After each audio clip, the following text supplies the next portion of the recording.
اور اب ہم آپ کو سناتے ہیں ذوالکفل علیہ السلام کا قصہ۔ قرآن عزیز میں ذوالکفل علیہ السلام کا ذکر 2 سورتوں یعنی سورۃ الانبیاء اور سورہ صاد میں آیا ہے، لیکن دونوں سورتوں میں صرف نام مذکور ہے، مختصر و مفصل کسی قسم کے حالات کا کوئی تذکرہ نہیں ہے۔ سورۃ الانبیاء آیت 85 اور 86 میں اللہ تعالیٰ فرماتے ہیں، اور اسماعیل اور ادریس اور ذوالکفل یہ سب صابر لوگ تھے، ہم نے انہیں اپنی رحمت میں داخل کر لیا، یہ سب لوگ نیک تھے۔ اللہ تعالیٰ سورہ صاد آیت 48 میں فرماتے ہیں، اسماعیل، یسع اور ذوالکفل کا بھی ذکر کر دیجئے، یہ سب بہترین لوگ تھے۔ ذوالکفل علیہ السلام کے متعلق جس طرح قرآن مجید نے نام کے سوا کچھ ذکر نہیں فرمایا، اسی طرح نبی اکرم صلی اللہ علیہ وسلم سے بھی ان کے متعلق کچھ منقول نہیں ہے، لہٰذا قرآن و حدیث کی روشنی میں اس سے زیادہ کچھ نہیں کہا جا سکتا کہ ذوالکفل علیہ السلام اللہ کے برگزیدہ نبی اور پیغمبر تھے اور کسی قوم کی ہدایت کے لیے مبعوث ہوئے تھے۔ قرآن و سنت میں اس سے زیادہ سکوت ہے۔ باقی رہا سیر و تواریخ میں ان کا ذکر، تو کافی تفتیش و جستجو کے بعد بھی ہمیں اس سلسلے میں ایسی ٹھوس معلومات نہیں مل سکی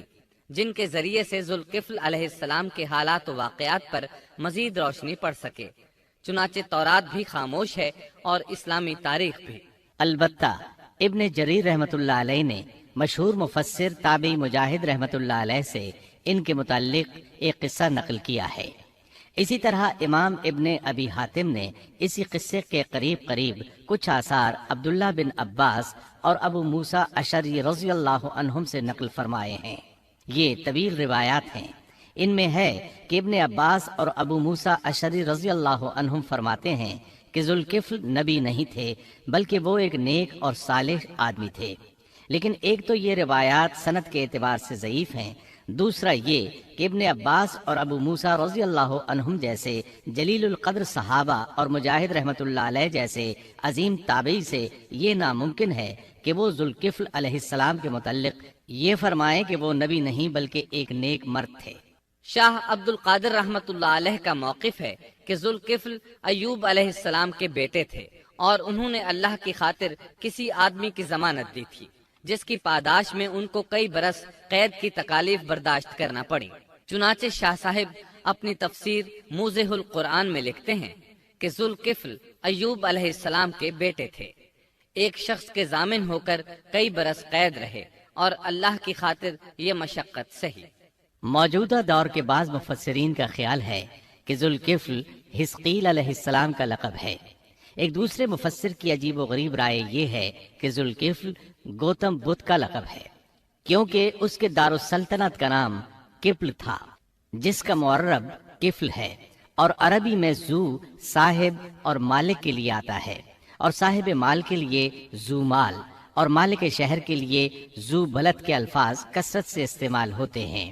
لہٰذا یہاں بھی کفل کے مالک و بادشاہ کو ذوالکفل کہا گیا ہے۔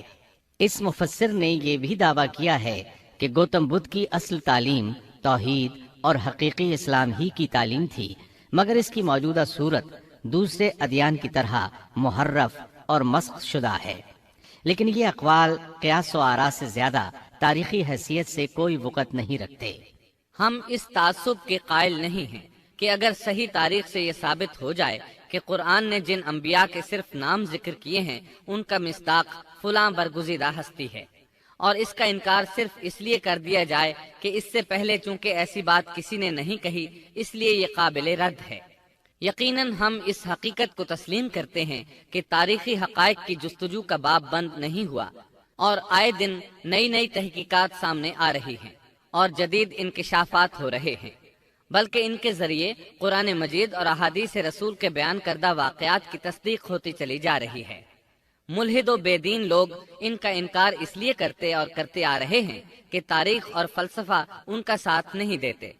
لیکن اگر قرآن کریم کی بیان کردہ کسی ہستی کے متعلق مزید انکشافات روشنی میں آئیں تو ہمارے لیے انکار کا باعث نہیں بلکہ مخالفین پر مزید حجت اور دلیل ہیں۔ لیکن اس حقیقت کے اقرار کے باوجود اس سے یہ بھی لازم نہیں آتا کہ کسی واقعے کے متعلق کوئی شخص اگر محض اپنے وہم و گمان اور قیاس و انداز سے بے دلیل کوئی بات کر دے تو ضرور اس کو مان لیا جائے۔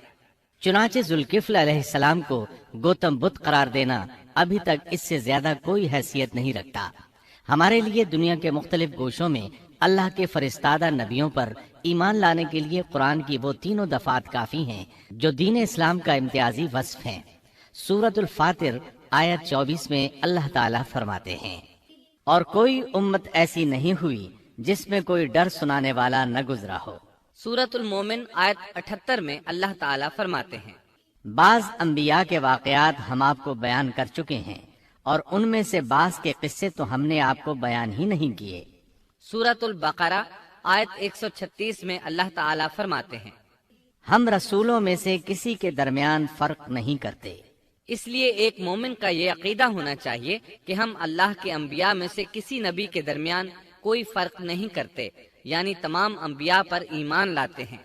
اس صاف اور واضح عقیدے کے بعد اگر ہمارے سامنے کسی ملک اور کسی خطے کے انبیاء اور رسول کے واقعات نہیں بھی آئے تو اس کے اسباب و وجوہات اور ہیں،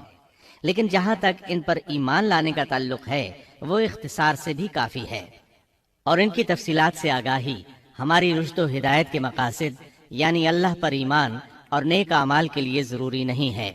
خصوصاً جبکہ اللہ تعالیٰ نے ہم پر یہ حقیقت بھی قرآن مجید میں واضح کر دی ہے کہ نبی اکرم صلی اللہ علیہ وسلم خاتم النبیین ہیں، اور تمام سچے ادیان کی صحیح اور حقیقی تعلیم کی تصدیق کر کے ان کو بلند درجات کے درجہ کمال تک پہنچانے والے ہیں، جیسا کہ سورۃ المائدہ آیت 3 میں اللہ تعالیٰ فرماتے ہیں، آج میں نے تمہارے لیے دین کو کامل کر دیا اور تم پر اپنا انعام بھرپور کر دیا اور تمہارے لیے اسلام کے دین ہونے پر رضامند ہو گیا۔ خلاصہ کلام یہ کہ ہمیں یہ تسلیم ہے کہ ہندوستان میں بھی اللہ کے سچے نبی اور پیغمبر مبعوث ہوئے، بلکہ سیرت نگاروں کی روایات کے مطابق ابو البشر آدم علیہ السلام اسی ہندوستان کے کسی گوشے میں اتارے گئے،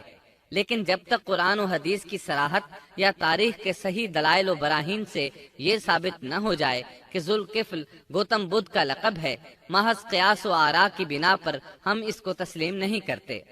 کیونکہ جس طرح کسی نبی کو نہ ماننا کفر کی راہ ہے، اسی طرح کسی غیر نبی کو نبی تسلیم کرنا بھی باطل ہے۔